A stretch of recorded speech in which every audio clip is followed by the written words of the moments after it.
Notre feuilleton de la semaine consacré au métier de gardien de refuge. Aujourd'hui, nous allons nous intéresser aux attentes des visiteurs de ces fameux refuges. Ce 4e épisode est signé Marc Ratura et Mathias Garnier. Lors d'un héliportage sur la zone de chargement, cohabitent éleveurs et gardiens. Les filets partent soit vers les cabanes, soit vers les refuges. Autre exemple de cohabitation dans le milieu, les gestionnaires du Marcado se soumettent à une amélioration constante pour impacter le moins possible le parc national des Pyrénées. Plus bas, sur les bancs de l'université, à Foix, les apprentis gardiens doivent intégrer les dernières normes environnementales.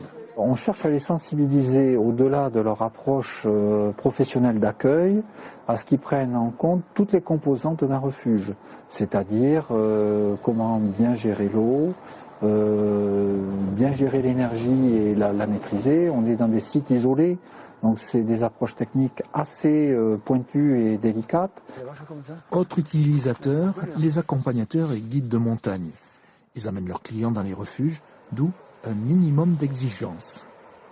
Plus le refuge est accueillant, plus le gardien est accueillant, plus ça va faciliter notre travail à nous aussi, parce que les gens vont être détendus, vont se sentir à l'aise. Alors que si on est dans un endroit où le règlement est comme ça, où le gardien n'est pas de bonne humeur et il fait passer sur la clientèle, on va être un petit peu tendus tous. Alors on peut dire que l'ambiance change, puisque la montagne s'est démocratisée, notamment la randonnée.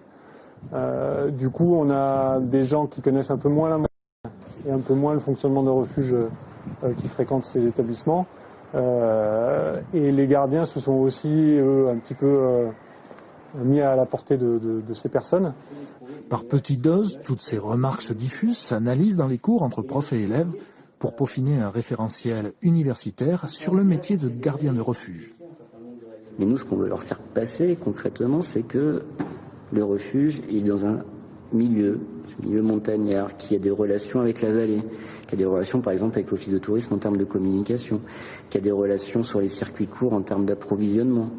Donc tous ces éléments-là, si on ne réfléchit pas dessus, on passe à côté. Donc nous, on veut apporter cette réflexion.